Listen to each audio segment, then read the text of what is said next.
भोळ्या भाबड्या धनगर समाजाला भडकवू नका. हाकेंना दंगली घडवून फक्त पैसा कमवायचा आहे. लक्ष्मण हाकेंनी जनाची नाही मनाची तरी लाज बाळगावी. महाराष्ट्रात खरा जातीयवाद लक्ष्मण हाके पसरवत आहेत. हाकेमुळे येणाऱ्या काळात महाराष्ट्रात दंगली घडल्यास त्यास कारणीभूत हाकेच ठरत आहेत. मी प्रकरण मिटवू लागल्यामुळे मला हाकेंनी बाजूला केले.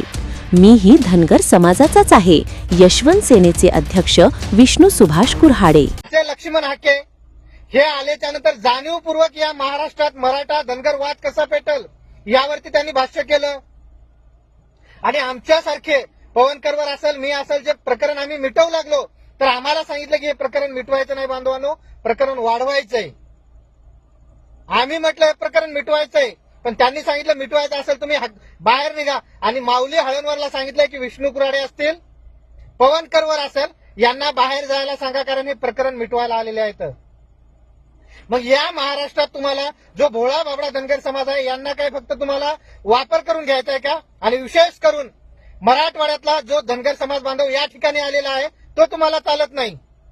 म्हणजे जे मिटवायची भूमिका घेतात हे तुम्हाला चालत नाहीत. लक्ष्मण हाके जरा स्वतःला नाही तर स्वतःच्या जीवाला काहीतरी वाटू द्या.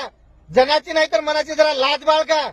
या महाराष्ट्रातला भोळा बाबडा धनगर समाज मेंढपाळ बांधव धनगर समाज आज तुमच्यामुळे कुठं राहिलाय.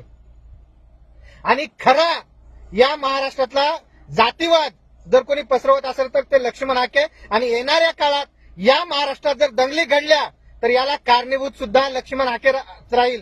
मी त्या समाजातला आहे, धनगर समाजाचा आहे, तरी सुद्धा हे बोलतोय आणि जबाबदारीपूर्वक बोलतोय कारण लक्ष्मण हाकेला या महाराष्ट्रात दंगली घडवायच्या आहेत आणि याच्यातून फक्त आणि फक्त पैसा कमवायचा आहे, अर्थकारण करायचं आहे, बाकी काहीच नाही. त्यामुळे या महाराष्ट्रातील भोळ्या बाबड्या धनगर समाजानं सावध व्हा.